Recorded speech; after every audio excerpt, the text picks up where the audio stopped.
मातृदेवो भव, पितृदेवो भव, आचार्यदेवो भव, अतिथिदेवो भव।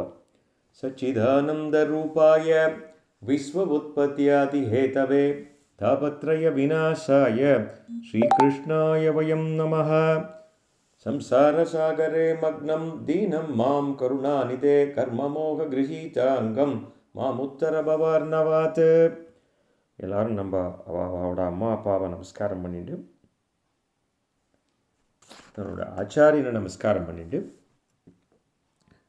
அதுக்கப்புறம் பாகவதம், ஸ்ரீமத் பாகவதம் தான் பிரத்யக்ஷம் பகவான். ஸ்ரீமத் பாகவதாக்யோயம் பிரத்யக்ஷம் கிருஷ்ண ஏவகி ஸ்வீகிருதோஷி மயாநாத முக்தர்த்தம் பவசாகரேன்னு ஸ்ரீமத் பாகவதம் தான் சாக்ஷாத் பகவான். அந்த உணர்வோடு இன்றைய சத்சங்கத்துக்குள்ளே நாம் பிரவேசிக்கின்றோம். இன்றைக்கு அக்ஷய திருதியை, எல்லாருக்கும் தெரியும். இன்றைக்கி என்ன சுப காரியங்கள் பண்ணாலும் அது பல மடங்காக நமக்கு வெற்றி தரும் அப்படிங்கிற ஒரு நம்பிக்கை. பல மடங்கு, பல கோடி நன்மை நமக்கு தரும். அதனால் நம்ம பல்லாண்டு பல்லாண்டு பல்லாயிரத்தாண்டு பல கோடி நூறாயிரங்கிற மாதிரி பகவான் நீ பல்லாண்டு இருக்கணும், நானும் உன்னோட அடியேனும் உனக்கு பல்லாண்டு தொண்டு பண்ணணும்னு நம்ம பகவானை பிரார்த்திச்சுண்டு, இன்றைக்கி பாகவதத்தில் 3வது ஸ்கந்தத்தில் 5வது அத்தியாயத்தில் கடைசி பகுதி நம்ம இன்னும் பார்க்கல. தேவர்கள்லாம் பகவானை ஸ்துதி பண்ணுவார். அது என்னங்கிறத இன்றைக்கி நம்ம பார்க்க போகிறோம். நான் பூர்வ கதை சங்கரகம் சொல்கிறச்சே அதை நான் விஸ்தாரமாக சொல்கிறேன். ஸோ இன்றைக்கு அக்ஷய திதி. நம்ம எல்லோரும் சங்கல்பம் பண்ணிப்போம், நமக்கு எல்லாவித ஐஸ்வர்யமும் பகவான் நமக்கு அருள வேண்டும். ஐஸ்வர்யம்னா வெறும் தங்கம் போய் வாங்கிறது மாத்திரம் இல்லை, தனம் போகணும். தனம் இல்லைன்னா வாழ்க்கை நடத்த முடியாது. தனம் போகணும். தனம், தானியம், நம்ம நாடு செழிப்பாக இருக்கணும். நிறைய தானியங்கள் நம்ம நாட்டில் விளையணும். அப்போ தான் நம்ம நாடு சுபிக்ஷமாக இருக்கும், லோகம் சுபிக்ஷமாக இருக்கணும். இதெல்லாம் சங்கல்பம் பண்ணி சந்தான பாக்கியம், எல்லாருக்கும் சந்தான பாக்கியம். யாரெல்லாம் பகவான்கிட்ட பிரார்த்தனை பண்ணிக்கிறாளோ அவளுக்கெல்லாம் சந்தான பாக்கியம் கிடைக்கணும். நிறைய ஜெயம் இந்த வருஷம். இன்றைக்கி ஒரு புது ஆரம்பம். நிறைய வாழ்க்கையில் நிறைய வெற்றிகள் கிடைக்க வேண்டும். எல்லாம் நம்ம குடும்பத்தில், நம்ம நாட்டுக்கு. நம்ம நாடு இப்போ it is facing a crisis. நம்ம நாடு என்ன இதில் இது பண்ணுறதோ அதுக்கு எல்லா விதம் வருது. அது போர் மூடணும்னு அவசியம் இல்லை, போர் மூடக்கூடாது. சமாதானமாக நம்ம போகிறதுக்கு நம்ம முயற்சி பண்ணுறோம். இருந்தாலும் மொத்தம் நம்மளை ப்ரொவோக் பண்ணான்னா அவனை சாமதான பேத தண்டம்ங்கிற மாதிரி அவனை சண்டை போட்டு தான் ஜெயிக்கணும். அந்த நம்ம நமக்கு வெற்றி கிடைக்கணும் அப்படிங்கிற சங்கல்பம் பண்ணிட்டு, நல்ல தைரியம் நமக்கு கொடுக்கணும் பகவான் அப்படிங்கிறத வேண்டிட்டு, நிறைய ஆயுத பலம் நமக்கு பகவான் கொடுக்கணும் அப்படின்னு வேண்டிட்டு, நம்மளுடைய சொத்துக்கள்லாம் நம்மக்கிட்ட ஜாக்கிரதையாக இருக்கணும் அப்படிங்கிறத. ஏன்னா கிடைக்கிற மேலும் மேலும் கிடைக்கிறது ஒன்று, இருக்கிறத பராமரிக்கிறது ஒன்று. இதெல்லாம் சரியாக இருக்கணும். நம்முடைய வாகனங்கள் எல்லாம் நல்லபடியாக இருக்கணும். எல்லாத்தையும் நம்ம வேண்டுண்டு இன்றைய அக்ஷய திதியை நாம் கொண்டாடுவோம். இதை பற்றி ஒருத்தர் ஒரு போஸ்ட் போட்டிருந்தார், ரொம்ப அழகாக இருந்தது. I want to share that post. நம்ம பகவான்கிட்ட போய் இந்த அக்ஷய திதி அன்னைக்கு எல்லா ஐஸ்வர்யமும் கொடு அப்படின்னு வேண்டிக்கிறோமே. ஐஸ்வர்யம்னா என்ன? நம்ம முன்னாடியே பார்த்தோம், தனம், தானியம், அதெல்லாம் ஒரு விதமான ஐஸ்வர்யம். இவர் ரொம்ப அழகாக எழுதியிருந்தார். அவர் எழுதினதை அப்படியே படிக்கிறேன். ஐஸ்வர்யம் என்றால் பணக்கட்டுகளோ லாக்கரில் இருக்கும் தங்கமோ அல்ல. ஒரு வீட்டு வாசலிலே ஒரு பெண் பிள்ளையின் கொலுசு ஒலி ஐஸ்வர்யம். வீட்டுக்கு வந்தவுடன் சிரிப்போடு எதிரிலே வரும் மனைவி ஐஸ்வர்யம். எவ்வளவு வளர்ந்தாலும் அப்பா திட்டும் திட்டு ஐஸ்வர்யம். அம்மா கையால் உணவு சாப்பிடுவது ஐஸ்வர்யம். மனைவி பார்க்கும் ஓரக்கண் பார்வை ஐஸ்வர்யம். பசுமையான மரங்கள், பயிர் நிலங்கள் ஐஸ்வர்யம். இளஞ்சூடு இருக்கும் சூரியன் ஐஸ்வர்யம். பௌர்ணமி தினத்திலே சந்திரன் ஐஸ்வர்யம். நம்மை சுற்றி இருக்கும் பஞ்சபூதங்கள் ஐஸ்வர்யம். பால்வடியும் குழந்தையின் சிரிப்பு ஐஸ்வர்யம். இயற்கையின் அழகு ஐஸ்வர்யம்.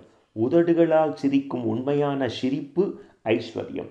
அவசரத்திலே உதவும் நண்பன் ஐஸ்வர்யம். புத்தியுள்ள குழந்தைகள் ஐஸ்வர்யம். குழந்தைகள் படிக்கும் படிப்பு ஐஸ்வர்யம். கடவுள் கொடுத்த உடல் ஆரோக்கியம் ரொம்ப முக்கியம். கடவுள் கொடுத்த உடல் ஆரோக்கியம் ஐஸ்வர்யம். ஒருவருக்காவது உதவி செய்யும் மனசு ஐஸ்வர்யம். நம்ம இந்த பிறவி எடுத்ததே இன்னொருத்தருக்கு உபயோகமாக இருப்பதற்கு தான். தினமுமே பரோபகார்த்தம் இதம் சரீரம்னு இந்த சரீரம் கொடுத்ததே பிறருக்கு உபயோகமாக இருப்பதற்குத்தான். ஸோ இந்த ஒருவருக்காவது நாம் உதவி செய்யும் மனசு ஐஸ்வர்யம். ஐஸ்வர்யம் என்றால் கையில் இருக்கும் பணக்கட்டு அல்ல.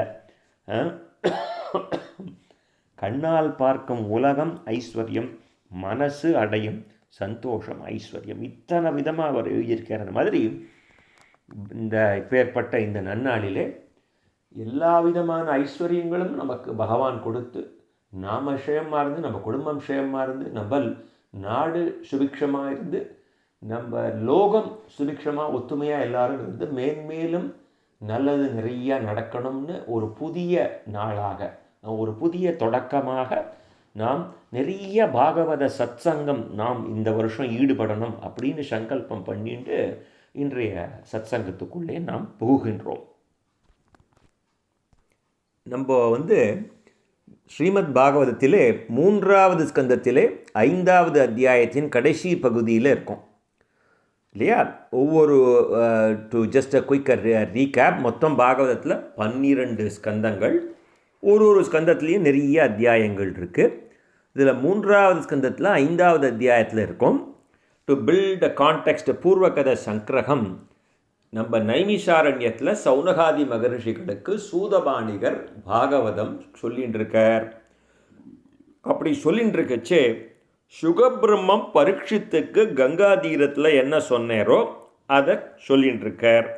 சுகபிரம்மம் பரீட்சித்துக்கு என்ன சொல்லின்னு இருந்தார் அதை நம்ம பார்க்கும் பொழுது இந்த 3வது ஸ்கந்தத்திலே நிறைய விஷயங்கள் பாகவதம் சம்வாத ரூபமாக இருக்கும். ஒருத்தர் கேள்வி கேட்பார், ஒருத்தர் பதில் சொல்வார், ஒருத்தர் கேள்வி கேட்பார், ஒருத்தர் பதில் சொல்வார். இந்த மாதிரி நிறைய டயலாக்ஸ் உள்ளுக்குள்ளே நிறைய பேர் பாகவதம் சொல்லிகிட்டே இருப்பாள். இது நம்ம பார்த்துருக்கோம் நிறைய வாட்டி. இப்போ நம்ம பார்க்குற இடம் விதுரர் மைத்ரேயர் சம்வாதம். விதுரர் கேள்வி கேட்குறார், மைத்ரேயர் அவருக்கு விடை அளிக்கிறார். நம்ம அந்த கான்டெக்ஸ்டில் நம்ம இருக்கோம். இதை விதுரர் 7 கேள்வி கேட்டார். போன சத்சங்கத்தில் பார்த்தோம். 2 மாதத்துக்கு முன்னாடி நம்ம பழைய சத்சங்கத்தை ஜஸ்ட் குயிக் ரீகேப், கரெக்டாக 2 மாதம் ஆகுது. அப்போ 7 கேள்விகள் கேட்பார். எல்லாரும் சுகம் வேணும்னு பகவான்கிட்ட போகிறாளே, ஆனால் நிறையா துன்பம் வருது.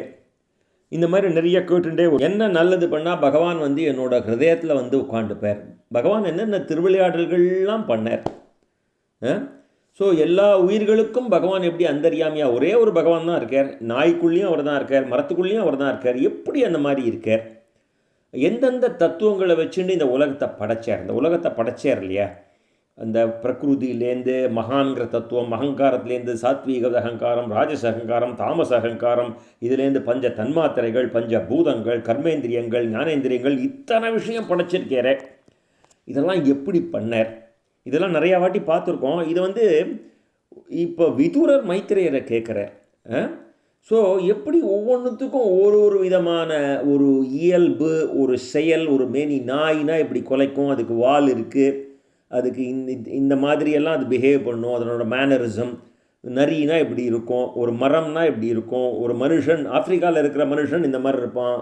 அவனோட மூஞ்சிலேருந்து, அவனோட மேனரிசம்லேருந்து, அவனோட லாங்குவேஜ்லேருந்து இப்படி இந்த மாதிரியெல்லாம் பகவான் படைக்கிறார். நம்மளால் நம்பவே முடியலையே, எப்படி, ஹவு இஸ் இட் பாசிபிள் அப்படின்னு. இது விதுரர் ஒரு மகான், அவர் ஒரு மகாத்மா. விதுர நீதின்னு அவர் திருதராஷ்டிரனுக்கு சொல்லியிருக்கார் மகாபாரதத்தில். அப்பேற்பட்ட ஒரு மகான் மைத்ரேயரை பார்த்து கேட்குறாரு, எதுக்காக 2 மகாத்மாக்கள் இந்த மாதிரி கேட்டுக்கிறா? ஏன் அவளுக்கு தெரியாதா இந்த விஷயம்? அவளுக்கு நன்னா தெரியும். ஏன்னா பகவான் தன்னுடைய அவதார காரியங்கள்லாம் முடிஞ்சு தன்னுடைய திவ்யதாமத்துக்கு திரும்பி போகும் பொழுது விதுரரை நினைச்சுண்டு தான் திரும்பி போனார். நம்மளாம் எப்படி கடைசி காலத்தில் நாராயணான் பகவானை நினைச்சுண்டு நம்முடைய ஆத்மா பிரியணும்னு சங்கல்பம் பண்ணிப்போமோ, பகவான் யாரடா நினச்சிட்டு போனான்னு உத்தவர் சொல்கிறார். பகவான் திரும்பி போச்சே உன்னையே நினச்சிட்டு போனாரான்னு உடனே உத்தவரால் பூரிப்பு தாங்க முடியாது. என்ன நினச்சிட்டு போனாரா அப்படிங்க. அப்பேற்பட்ட அந்த விதுரர் மைத்திரேயரை பார்த்து இந்த கேள்வி எது கேட்குறாருன்னா நமக்காக தான் கேட்குறார். நமக்காக தான் இந்த கேள்வி எல்லாம் இல்லையா. இந்த புராணங்களும் இதிகாசங்களும் நமக்காகத்தான் எழுதப்பட்ட. ஏன்னா நமக்கெல்லாம் வேதத்தை படித்து தெரிஞ்சுக்கிறதுக்கு அவகாசம் இல்லை, அதுக்கு உண்டான அந்த அதிகாரமும் இல்லை, அதுக்கு உண்டான அவகாசமும் இல்லை. அதை நம்ம தெரிஞ்சுக்கணும்னு நமக்கு அது நம்ம பிரயாசையும் படலை. அது ஒரு கடினமான ஒரு டாப்பிக்காக போயிடுது. வேத அத்தியனம் பண்ணுறதுங்கிறவா ரொம்ப குறைஞ்சி போயிட்டோம். அதனால் நம்மை போன்ற பாமர மக்களுக்கு லகுவாக புரிய வைக்கிறதுக்காக இதிகாசங்களும் புராணங்களும் எழுதப்பட்டவை. இதிகாச புராணாபியாம் வேதம் சமூக பிரம்மயேத்துன்னு இந்த புராணங்கள் வழியாக இந்த மாதிரி மகான்கள் ஒருத்தருக்கு ஒருத்தர் Q&A, இந்த Q&A மூலமாக, இந்த சம்வாத ரூபமாக ஒருத்தர் பிரஷ்னம் பண்ணி இன்னொருத்தர் பதில் சொல்லி இந்த இந்த கதையானது நமக்கு கொடுக்கப்பட்டிருக்கிறது இல்லையா. இதை நம்ம அனுபவிச்சுட்டு வரோம். ஸோ இந்த மாதிரி விதூரர் நிறைய கேள்விகள் கேட்குறச்சே இப்போ நம்ம பார்த்தோம் எப்படி பகவான் எப்படி இந்த பிரபஞ்சத்தை படைச்சார். பிரகிருதி இந்த மேட்டர், முதல்ல ஒரு life creates life, life creates matter. We don't believe in that big bang theory. மேட்டர்லேருந்து பெரிய பிக் பேங் வந்தது, அதுலேருந்து இந்த உலகம் வந்ததுலாம் நம்ம நம்ப மாட்டோம். பகவான் தான் நம்மளை, it is a recreation, it is not creation. ஒரு வாட்டியும் உலகம் இருந்துட்டுருக்கு. அதுக்கப்புறம் ஒரு மகா பிரளயம் வருது. மகா பிரளயத்துக்கு after the deluge everything gets back into Bhagavan. எல்லாம் பகவானோட சரீரத்தில் போய் ஒட்டிக்கிறது. திருப்பியும் அதை ரீக்ரியேட் பண்ணுறார். திருப்பியும் வருது. திருப்பியும் ஆஃப்டர் several thousand years த பிரளயம் வருது. அந்த மகா பிரளயத்துக்கு பிறகு திருப்பியும் பகவான் ரீக்ரியேட் பண்ணுறார் இல்லையா. That is what we call it recreation and not creation. அப்படி பகவான் படைக்கும் பொழுது எப்படி பகவான் முதல்ல அந்த பிரகிருதி இது பண்ணி, பிரகிருதியிலேருந்து மகான்கிற தத்துவத்தை கிரியேட் பண்ணி, மகான்கள்லேருந்து சாத்விய அகங்காரம், ராஜச அகங்காரம், பலவித அகங்காரங்கள் அதை கிரியேட் பண்ணி, அதுக்குள்ளே எப்படி பஞ்சபூதங்களை கிரியேட் பண்ணி, இப்படி சொல்லிகிட்டே வரச்சு. இது நிறைய வாட்டி சொல்லியிருக்கோம். ஒவ்வொருத்தரும் கேள்வி கேட்கறச்சே இதே பதில் தான் சொல்லிட்டு வருவோம்.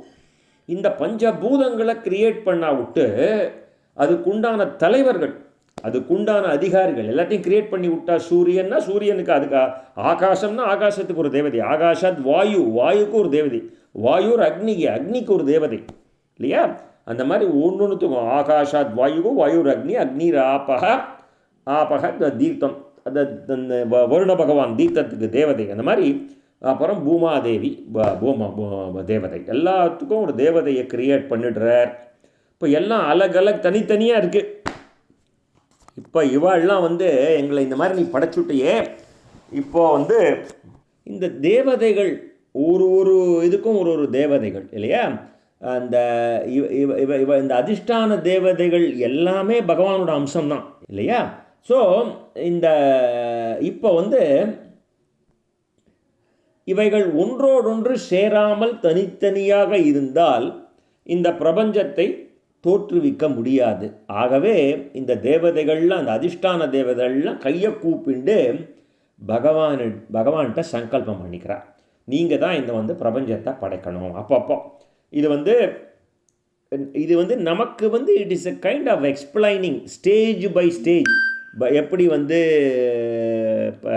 பிரளயம் வந்தது, எப்படி நம்ம திருப்பியும் பகவான் இந்த பிரபஞ்சத்தை படைச்சார், எப்படி ஒரு பஞ்சபூதங்கள் பஞ்ச தன்மாத்திரைகள்லாம் படைச்சார், எப்படி அதிஷ்டான தேவதைகளை படைச்சார் அப்படின்னு நமக்கு சொல்லிகிட்டே வரச்சே நமக்கு எக்ஸ்பிளைன் பண்ணுறதுக்காக இதெல்லாம் சொல்கிறார். இப்போது இந்த அதிஷ்டான தேவதைகள்லாம் பகவானை பிரார்த்தனை பண்ணிக்கிறார். நிறைய ஸ்லோகங்கள், நிறைய பிரார்த்தனைகள், நிறைய ஸ்தோத்திரங்கள், பகவானை ஸ்தோத்திரம் பண்ணுறா இவாள்லாம் இல்லையா. பகவானை எதுக்கு ஸ்தோத்திரம் பண்ணணும், எதுக்கு ஸ்தோத்திரம் பண்ணணும் அப்படின்னு ஒரு கேள்வி எழலாம். அவள்லாம் ஒரு அன்பினாலே அவள்லாம் ஸ்தோத்திரம் பண்ணுறாள். இதெல்லாம் பண்ணிட்டு எழுப்பா, நாங்கள்லாம் இப்படி இருக்கோம், நீங்கள் எங்களை சேர்த்து வச்சுருவோம், தயவுசெய்து எங்களை அப்போ நம்ப வேண்டிக்கலையா. நான் எனக்கு சர்ஜரி ஆச்சு, எல்லாம் நல்லபடி ஆகிடுது, இருந்தாலும் இந்த இன்ஃபெக்ஷன் அந்த இன்ஃபெக்ஷன் இந்த இன்ஃபெக்ஷன் வந்துட்டே இருக்கே, நீ தான் எனக்கு ஏதாவது ஒரு வழி பண்ணணும். அவருக்கு தெரியும், நமக்கு படைத்தவர், நமக்கு சாப்பாடு போட்டுருக்கார், நமக்கு இந்த உபாதை கொடுத்தவரும் அவர் தான், அதுக்கு அந்த உபாதைக்கு மருந்து கொடுக்குற மருத்துவரும் அவர் தான் இல்லையா. அவருக்கு எல்லாம் தெரியும். நம்ம தாயாருக்கு எப்படி அந்த குழந்தைக்கு என்ன கொடுக்கணும்னு தெரியுமோ அந்த மாதிரி பகவானுக்கு தெரியும். இருந்தாலும் நம்ம போய் அவர்கிட்ட கேட்குறோம் இல்லையா. அந்த மாதிரி இந்த தேவர்கள்லாம் பிரார்த்தனை பண்ணிக்கிறார். இந்த ஸ்துதி எங்கே வருதுன்னா 3வது ஸ்கந்தம் 5வது அத்தியாயத்திலே 38வது ஸ்லோகம். இந்த தேவர்கள்லாம் வந்து பெருமானை பிரார்த்திக்கிறார், பகவானே தங்களது திருவடிகளை சரணம் பற்றி உங்களோட திருவடியை பிடிச்சி நாங்கள் வணங்குகிறோம், அவை தம்மை சரணடைந்தவர்களின் தாபத்தை குடை போல் இருந்து காக்குகின்றன. எல்லாமே நம்ம சொல்லுவோம் இல்லையா, பகவான்கிட்ட ஏதாவது போகணுன்னா அவரோட காலை பிடிச்சிக்கணும், சரணத்தை பிடிச்சிக்கோ இல்லையா, அவரோட காலை பிடிச்சிக்கோ. அந்த மாதிரி அவரோட காலை வந்து கெட்டியாக பிடிச்சிக்கிறாவா, பிடிச்சிண்டு இந்த பிரார்த்தனையை பண்ணுறார். இவற்றையே புகலிடமாக கொண்ட சான்றோர்கள் கரை காண உலகியல் துன்பங்களை, இந்த சம்சார துக்கத்தை எளிதில் வெகு தூரத்திற்கு அப்பால் ஒன்றை சரணடைந்தவர்கள் வீணே ஆக மாட்டார். நமே பக்த பிரணசித்தின்னு கிருஷ்ண பிரேமியை நான் சொல்லிகிட்டே இருப்பேன். என் பக்தன் நாசமாகவே மாட்டான். ஸ்ரீகிருஷ்ண சரணம் மம, ஸ்ரீராம சரணம் மம, என் சரணத்தை பிடிச்சுண்டவன் என் பக்தன் நாசமாகவே மாட்டான். நமே பக்த பிரணசத்தின்னு கீதையில் வரும். இது அடிக்கடி சொல்லுவார். அதே தான் இங்கே தேவர்கள்லாம் சொல்கிறா, சம்சார துக்கத்தை எளிதிலே வெகு தூரத்திற்கு அப்பால். இதெல்லாம் வந்து சும்மா காதால் கேட்குறதுக்கு மாத்திரம் இல்லை, இதை வந்து நம்ம ப்ராக்டிக்கலி யூ கேன் இம்ப்ளிமெண்டட். நம்ம ஒரு துக்கத்தில் இருக்கிறச்சே இது ஒரு தைரியம், இது ஒரு மருந்து மாதிரி. நமக்கு ஒரு சர்ஜரிக்குள்ளே போகிறோன்னா ஒரு கவலையும் இல்லை, பகவான் தான் நமக்கு இந்த சர்ஜரியை பண்ணுறார், என் பக்தன் நாசமாகவே மாட்டான்னு அந்த உறுதியான நம்பிக்கையோடு நம்ம உள்ளே போகணும், உறுதியான நம்பிக்கையோடு அந்த மருந்தை சாப்பிடணும். அதுதான் அதுக்கு இதெல்லாம் வந்து this is helping us to prepare. This is not just reading, சும்மா கதை கேட்குறதுக்கு மாத்திரம் இல்லை, இதை வந்து இது மருந்து. These are all medicines for us which we will use it. Not only we will use it, we should tell others also. ஒருத்தன் சிரமதசையில் இருக்கிறச்சே நான் இந்த லைனை சொல்லிகிட்டே இருப்பேன், நமே பக்த பிரணஷ்யதி, என் பக்தன் நாசம் ஆகவே மாட்டான். இது நம்ம சொல்லிகிட்டே இருக்கணும், நமக்குள்ளே நமக்கு சொல்லிக்கணும், மற்றவா ஒரு சிரமதசையில் இருக்கச்சே அவளுக்கும் இதை நம்ம சொல்லிகிட்டே இருக்கணும். அடுத்த 39வது ஸ்லோகம். பகவானே நீங்கள் அகில உலகத்தின் தந்தை, பிரபஞ்சத்தில் உள்ள ஜீவர்கள் ஆத்தியாத்மிகம் இல்லையா முதலிய 3 வகையான தாபங்களினாலே துன்புற்று மன அமைதியின்றி தவிக்கின்றார்கள். ஆகவே ஞானமே வடிவான தங்கள் திருவடி நிழலை நாங்கள் வந்து அடைந்தோம். வேத மந்திரங்களாகிய பறவைகள் தங்களுடைய தாமரை போன்ற திருமுக மண்டலமான கூட்டிலேயே வசிக்கின்றன. வேத மந்திரங்களை கொண்ட சான்றோர்கள் தனித்த ஒரு இடத்திலே அமர்ந்து அமைதியாக தங்கள் திருவடிகளையே தியானம் செய்கின்றார்கள். அந்த திருவடிகளோ அனைத்து உலகங்களையும் தூய்மையாக்கும் அந்த நதிகளிலேயே சிறந்ததான கங்கையை தோற்றுவித்தவை. அந்த திருவடிகளை பாடுறா. இந்த திருவடியிலேருந்து தானே வந்து கங்கை வந்தது இல்லையா, இந்த பகவானுடைய திருவடியிலேருந்து கங்கை வந்தது. அப்புறம் அதை வந்து கங்காதரர் தன்னுடைய சிரசிலை தூக்கி நமக்கு கொண்டு வந்து கொடுத்தார் இல்லையா. ஸோ அனைத்து உலகங்களையும் தூய்மையாக்கும் நதிகளிலேயே சிறந்ததான கங்கையை இவைதான் தோற்றுவித்தவை. எது? இந்த திருவடியோட புகழ் பாடுற. அவ்வாறான தங்கள் திருவடிகளை சரணம் பற்றுகின்றோம். ஸோ இங்கே வந்து திருவடிகளை பாடுறா. நம்ம எல்லாரும் கேள்விப்பட்டிருக்கோம், பாதுகா சகஸ்ரம்னு சுவாமி தேசிகன் திருவடி இல்லை, அவர் போட்டுருந்த பாதுகைக்கு 1000 ஸ்லோகம் எழுதியிருக்கேன். பாதுகா சகஸ்ரம்னு 1000 ஸ்லோகம் பகவானுடைய பாதுகையை பற்றி எழுதியிருக்கார். ஸோ இங்கே திருவடியை பற்றி நம்ம பேசின்னு இருக்கோம். அவருடைய திருவடியை நம்ம சரணத்தை கெட்டியாக பிடிச்சுன்னு விட்டோம்னா எல்லாம் தீயினில் தூசாகும் செப்பேலோ ரம்பாவாயின்னு ஆண்டாள் சொன்ன மாதிரி எல்லாம் போயிடும். 41 தங்களுடைய நாமங்கள். இப்போ அடுத்தது திருவடியை பற்றி பாடினார். தங்களுடைய நாமங்களை சொல்வதாலும் கேட்பதாலும் பக்தி வளர்கிறது, அந்த பக்தியால் மனம் தூய்மையாகிறது இல்லையா. இதெல்லாம் எதுக்கு கேட்குறோம்? இதெல்லாம் சித்தத்தை சுத்தி பண்ணிக்கிறதுக்கு தான். நம்ம சித்தத்தை சுத்தம் பண்ணிக்கிறதுக்காக தான் இதெல்லாம் கேட்குறோம் இல்லையா. அந்த தூய மனத்தில் தங்களை தவிர மற்ற உலகியல் இன்பங்களில் வெறுப்பு உண்டாகிறது. இப்படி கொஞ்சம் கொஞ்சமாக மைண்டு க்ளீன் ஆக ஆக இந்த சில்லற விஷயங்கள்லாம் புத்தி போகாது. யாராவது சில்லற விஷயம் சண்டை போட்டுட்டா கூட ட்ரம்ப் பெரியவனா அவன் பெரியவனா, அண்ணாமலை பெரியவனா அவன் பெரியவனான்னு எவனா சண்டை போட்டுட்டா கூட இதெல்லாம் ஒரு சில்லற விஷயமாக நமக்கு தோணும். அதிலெல்லாம் புத்தி போகாது. ஸோ அத்தூய மனத்தில் தங்களை தவிர மற்ற உலகியல் இன்பங்களில் வெறுப்பு உண்டாகிறது. அதனால் வைராகியமும் ஞானமும் கைவரப் பெறுகின்றன. ஆகவே அவர்கள் உலகியல் இன்பங்களை துரும்பு என மதிக்கும் தீரர்கள் ஆகின்றார்கள். அவ்வாறான தங்கள் திருவடித்தாமரைகளை திருப்பியும் திருவடிக்கு தான் வர, ஏன்னா அங்கே தான் பிடிச்சிக்கணும். மாம் ஏகம் சரணம் விரஜ அப்படின்னு சொல்லியிருக்கார் கீதையில் 66வது ஸ்லோகம், 18வது அத்தியாயம் 66வது ஸ்லோகம். சர்வதர்மான் பரிட்சஸ்ய மாம் ஏகம் சரணம் விரஜ, என்னோட திருவடியை கெட்டியாக பிடிச்சிக்கோ, என்னை நம்பு, என்னை சரணாகதி அடைஞ்சுடு, நான் உன்னை காப்பாற்றுறேன். அதே தான், அதை தான் திருப்பி இவா சொல்கிறா. இதெல்லாம் ரீஇன்ஃபோர்ஸ்மெண்ட். நமக்கு இதை 1000 தரம் கேட்டிருக்கமே, ஏதோ ஒரு தரம் கேட்கறச்சே மனசில் பதியும். நம்ம கேட்டுகிட்டே இருப்போம், திடீர்னு எப்பயாவது ஒரு தரம் உரைக்கும் அது. அதனால் திருப்பி சொல்லிகிட்டே வரேன். ஈசனே இந்த உலகில் படைத்தல், காத்தல், அழித்தல் என்னும் முத்தொழில் இயற்றவே, இதை செய்ததற்காகவே தாங்கள் இந்த உலகிலே திரு அவதாரம் செய்தீர்கள் இல்லையா? சிருஷ்டி ஸ்திதி சம்ஹாரம், படைத்தல், காத்தல், அழித்தல், இதுக்காக தான் நீங்கள் இங்கே வந்தீர்கள், அவதாரம் பண்ணுறீர்கள். தங்கள் திருவடிகளோ தம்மை அண்டி சரண் புகுந்தவர்களின் சம்சார பயத்தை தீர்ப்பன. நாங்கள் அந்த திருவடிகளை சரணமடைகின்றோம். சொன்ன மாதிரி திருவடிகளை பற்றி, அவரோட புகழை பற்றி, அவரோட நாமத்தை பற்றி சொல்லிவிட்டு நாங்கள் உங்களை சரணடைகின்றோம், நாங்கள் உங்களை சரணமடைகின்றோம். அவரோட சரணத்தை, திருவடியை பற்றி, திருவடியை கெட்டியமாக பிடிச்சிக்கிறார். இறைவா, தாங்கள் அனைத்து உயிர்களுக்குள்ளும் சமமாகவே வசிப்பவர். ஆத்மா எல்லாரும் ஈக்குவல் தான் இல்லையா? மனுஷனாக இருந்தாலும் சரி, மிருகமாக இருந்தாலும் சரி, த சேம் ஆத்மா ரிசைட்ஸ் இன் எவ்ரி பீயிங். இருப்பினும் மெய் சிறிதுமற்ற பொய்யான நிலையற்ற தன் உடல், அதை சார்ந்த பெண் பிள்ளைகள் ஆகிய அற்ப விஷயங்களில் நான் எனது என்கின்ற பற்று வேரூன்றிவிட்டால் பின் தங்களை நாங்கள் காண இயலாது. தாங்கள் அவர்களை விடுத்து வெகு தொலைவிற்கு சென்று விடுவீர்கள். அவ்வாறான உமது திருவடிகளை சேவிக்கின்றோம். இதுலேருந்து நாங்கள் இந்த சம்சார சுழற்சியில் மாட்டினுட்டோம்ப்பா இல்லையா? எல்லாத்துலேயும் வி காட் அட்டாச்ட். இதெல்லாம் ஒன்னோட திருவடியை கெட்டியாக பிடிச்சுன்றனால அதுலேருந்து எங்களுக்கு விடுதலை.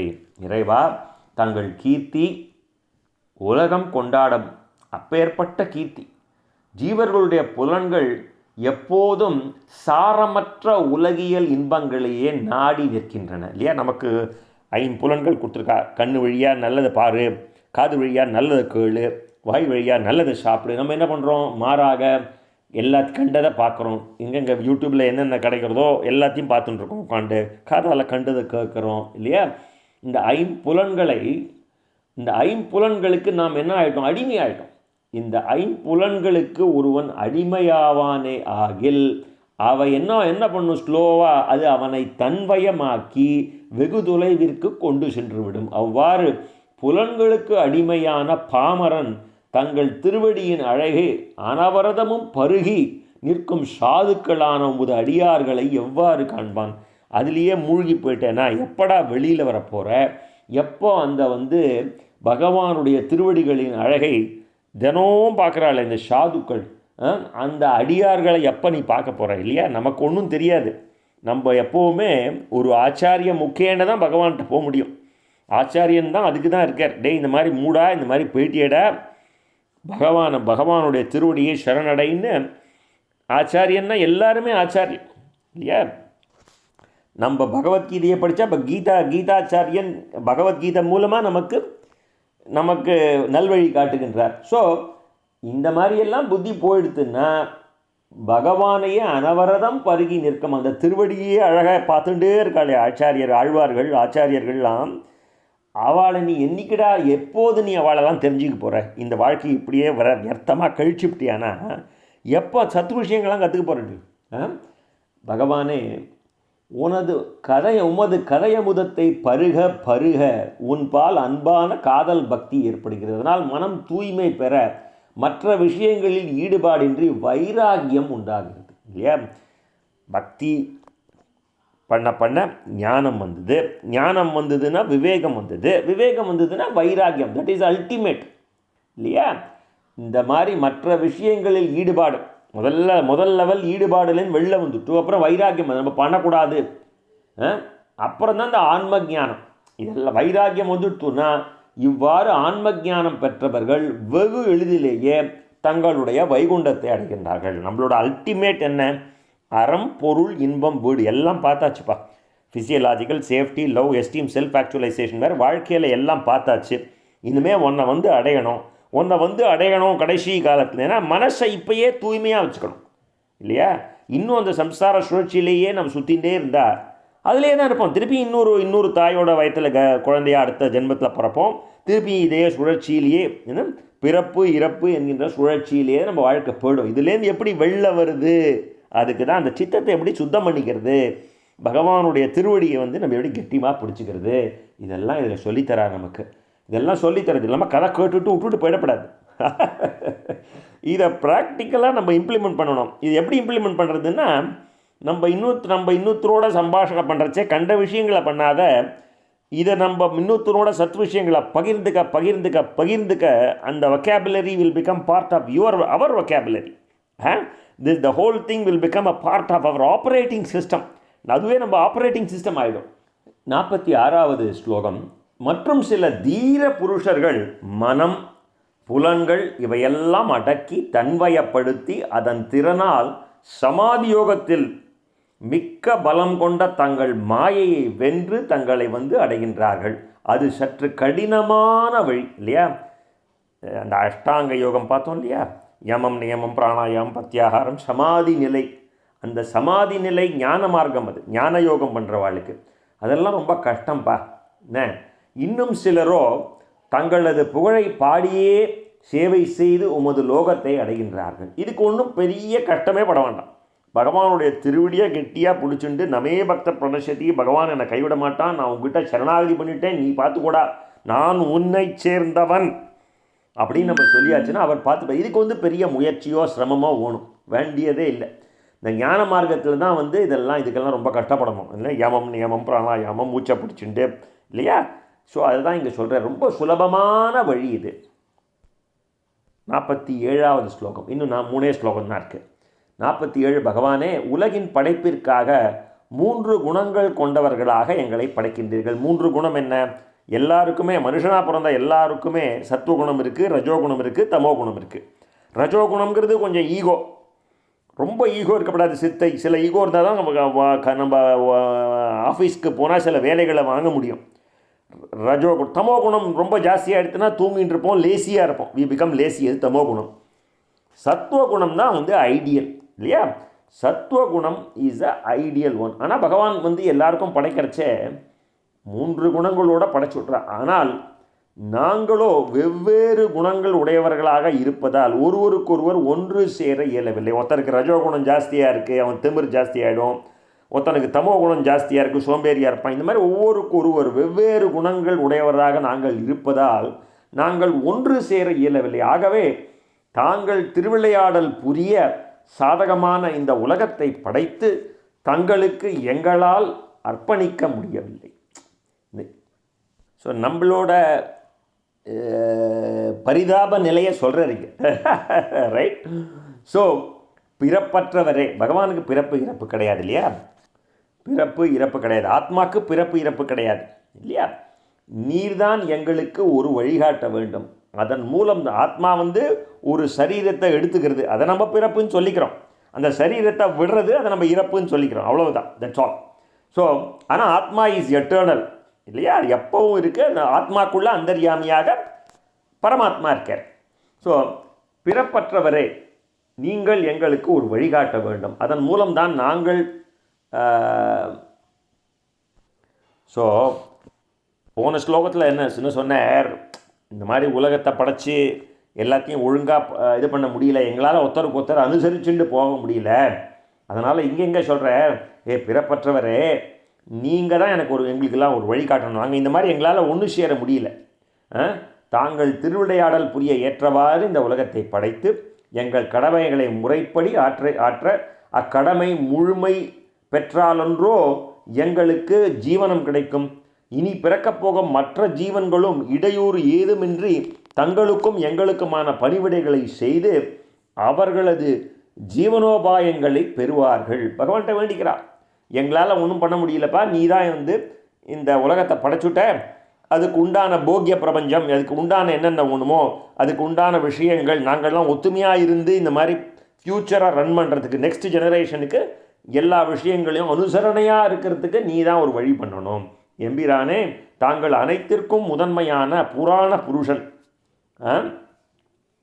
கூடம் போலே, இந்த கொல்லப்பட்டறையிலே உள்ள அசையாத பட்டறைக்கல் அப்படின்னு ஒரு கல் இருக்குமா, அந்த கூடம் போலாத அந்த கூடம் போல் எந்தவித மாறுபாடும் இன்றி தாங்கள் விளங்குபவர். காரியங்களுடன் கூடிய தேவர்களும் எங்களுக்கும் முன்பிருந்தே இருப்பவர். எல்லாத்துக்கும் முன்னாடி நீதான். நம்ம பாகவதத்தில் முதல் லைனே ஜென்மாத்தியசிய யதகாங்கிறதுக்கு பக்கமாக புஸ்தகம் போட்டவாள்லாம் இருக்கா. பிரம்மசூத்திரத்தோட 2வது சூத்திரம்னு நினைக்கிறேன் இது. ஜென்மாத்தியசிய யதகா, ஜென்மாத்தியசிய யதோன்வயா விஹதத் சாத்வேஷ விக்னேஸ்வராட்னு சொல்கிறோம் இல்லையா. இந்த உலகம் பிறக்கிறதுக்கு முன்னாடியும் நான் தான் இருந்தேன், இப்போவும் நான் தான் இருக்கேன், இந்த பிரபஞ்சம் பிரளயத்துக்கு அப்புறமும் நான் தான் இருக்கேன். அதை தான் இங்கே சொல்கிறேன். எம்பெருமானே, தாங்கள் அனைத்திற்கும் முதன்மையான புராண புருஷன். அந்த மாதிரி நீ இருக்க. காரியங்களுடன் கூடிய தேவர்கள் எல்லாருக்கும் முன்னாடி நீ பிறந்துட்ட.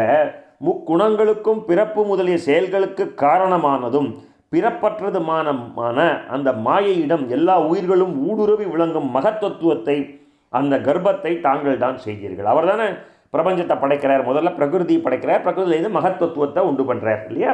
ஸோ அதுலேருந்து தான் மற்ற பஞ்சபூதங்கள்லாம் வருது. அதை ரிமைண்ட் பண்ணுறாய்வா, நிறைய சுத்தி பண்ணுறச்சே ரிமைண்ட் பண்ணுறா.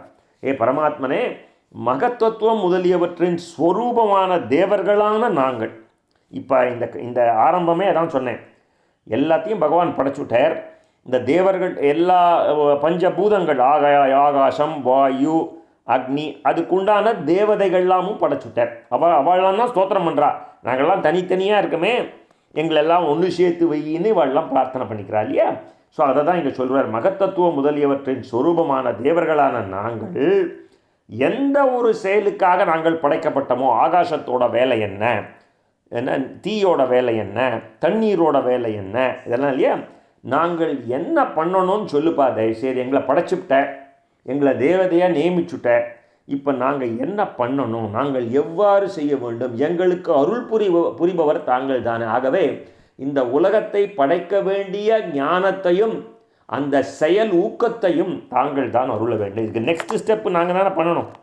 எங்களை படைச்சுட்ட, பிரம்மாவை படைச்சுட்ட, தேவதைகள்லாம் படைச்சுட்ட, அடுத்த ஸ்டெப்புக்கு நீ தான்ப்பா வழி சொல்லணும் அப்படின்னு இது முன்னாடியே பார்த்துருக்கோம். பஞ்சீகரணம்னு இந்த எல்லாத்தையும் போட்டு ஒரு கலவை பண்ணுவாள். இந்த எல்லாம் தனித்தனியாக இருக்குது, நீங்கள் வேண்டிக்கிறா இல்லையா தேவதைகள். இது எப்படி பஞ்சீகரணம் அப்படிங்கிறத நம்ம முன்னாடி பார்த்தோம். அதை தான் இவெல்லாம் சொல்கிறோம். எங்களெல்லாம் படைச்சுட்ட, நாங்கள்லாம் எப்படி ஒத்துமையாக அடுத்த steps in terms of creation of this பிரபஞ்சம் நாங்கள் பண்ணணும். அதுக்கு நீ தான் ஹெல்ப் பண்ணணும். தாங்கள் தான் அந்த செயலுக்கான ஞானத்தையும் அந்த செயலுக்கான ஊக்கத்தையும் தாங்கள் தான் அருள வேண்டும் அப்படின்னு சொல்லி இந்த 3வது ஸ்கந்தம் 5வது அத்தியாயம் முடிகிறது. ஸ்ரீமத் பாகவத மகாபுராணம் 3வது ஸ்கந்தத்திலே 5வது அத்தியாயம் முற்றிற்று.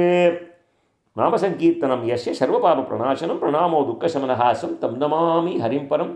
ஸ்ரீஹரையே நமக, ஸ்ரீஹரையே நமக, ஸ்ரீஹரையே நமக. यदक्षर पदपृष्ठं मात्राहीनं द्वयद्भवेत् तत्सर्वं गम्यतां देव नारायण नमोस्तुते विसर्गबिन्दु मात्राणि पदपादाक्षराणि च न्यूनानि चातिरिक्तानि समक्ष पुरुषोत्तम. गोपिका जीवनस्मरणं गोविन्द गो